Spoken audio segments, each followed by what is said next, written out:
ಅಥವಾ ಮೋಳಿ ಅಂತಾರಲ್ಲ ಅದನ್ನ ತಲೆ ಮೇಲೆ ಹೊತ್ಕೊಂಡು ತುಂಬಾ ಜನ ಮಾರುಕ್ ಬತ್ರಿ ಈ ಟೈಮಲ್ಲಿ ಅವ್ರ ಕಷ್ಟ ಎಂತ ಅಂದೇಳಿ ಹೇಳಿ ಇವತ್ತು ನಾನು ನಿಮ್ಗೆ ತೋರಿಸ್ಕೊಡ್ತೆ ಬನ್ನಿ. ಕುಂದಾಪುರದಲ್ಲಿರುವಂತಹ ಆರಾಟೆ ಬ್ರಿಡ್ಜ್ಗಿಂತ ಮುಂದಿರೋ ಹೊಳಿಯಲ್ಲೇ ನಾನು ಇವತ್ತು ಮಳಿ ತೆಗೋಕಂದೇಳಿ ಹೇಳಿ ಎಕ್ಸ್ಪೀರಿಯನ್ಸ್ ಮಾಡ್ಕೊಂಬಂತ ಹೋಯ್ದೆ. ಎಕ್ಸ್ಪೀರಿಯನ್ಸ್ ಆದ್ರ ಮೇಲೆ ಗೊತ್ತಾಯ್ತು ಇದು ಸಾಮಾನ್ಯದ ಹೂಡಲ್ಲ ಅಂದೇಳಿ ಹೇಳಿ. ಇಡೀ ಮೈನ ನೀರಲ್ಲಿ ಮುಳುಸ್ಕೊಂಡು ತಲೆ ಮಾತ್ರ ಮೇಲೆ ಎತ್ಕೊಂಡು ಕೈ ಅಡಿಗೆ ಹಾಕಿ ಆಗದ ಮಳಿ ತೆಗು ಈ ಪ್ರೋಸೆಸ್ ಎಷ್ಟು ಕಷ್ಟ ಗೊತ್ತಿತ್ತಾ.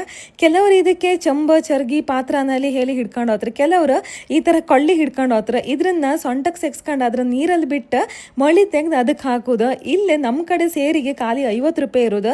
ಒಂದ್ ಸೇರ್ ಮಳಿ ತೆಗೋಕೆ ಎಂತ ಇಲ್ಲ ಅಂತ ಹೇಳ್ರು 1 ರಿಂದ 1.5 ತಾಸು ಬೇಕು. ಇನ್ನು ನನ್ನಂತಳಿಗಂತೂ ಅರ್ಧ ದಿನದಲ್ಲಂತೂ ಆಪ ಕೆಲಸನೇ ಅಲ್ಲ. ಇಲ್ಲಿ ಮಳಿ ತೆಗೋ ಬಪ್ಪರೆಲ್ಲ ಮಾರುಕೆ ಬತ್ರ ನಳಿ ಅಲ್ಲ, ಎಷ್ಟು ಜನ ಹಾಬಿಗಂದಳಿ ಹೇಳಿ ಬತ್ರ, ಕೆಲವರು ಇಂಟ್ರೆಸ್ಟ್ ಇದ್ದು ಬತ್ರ, ಇನ್ನು ಕೆಲವರು ಮನೇಲೆ ಗನ ಫ್ರೆಶ್ ಮಳಿ ಸಾರು ಅಥವಾ ಸುಕ್ಕ ಮಾಡ್ಕೊ ತಿನ್ಕಂದೇಳಿ ಹೇಳಿ ಗಂಟೆ ಗಟ್ಲೆ ನೀರಿಗೆ ಇಳಿದು ತೆಗುವರು ಇರ್ತಾರೆ. ಇದ್ರಲ್ಲೂ ಮಕ್ಳು ಮರಿ ಎಂಬುದಿಲ್ಲದೆ ಯಾವ ಜಾತಿ ಭೇದ ಭಾವ ಇಲ್ಲದೆ ಎಲ್ಲರೂ ಒಟ್ಟಾಗಿ ನೀರಲ್ಲಿ ಮುಳುಗಿ ಮಳಿ ತೆಗುದು ಅಂತಾರ ಕಾಂಬುದೇ ಚಂದ. ಸಮುದ್ರದಲ್ಲೂ ಸಣ್ಣ ಸಣ್ಣ ಮೀನು ಓಡಾಡ್ದಂಗೆ ಇರುತ್ತೆ.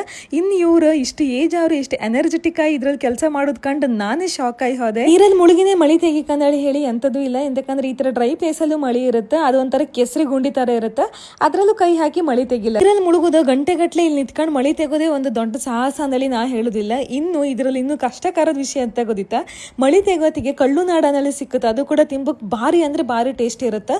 ತೆಗುದ್ ಮಾತ್ರ ಭಾರಿ ಕಷ್ಟ. ಕೆಲವು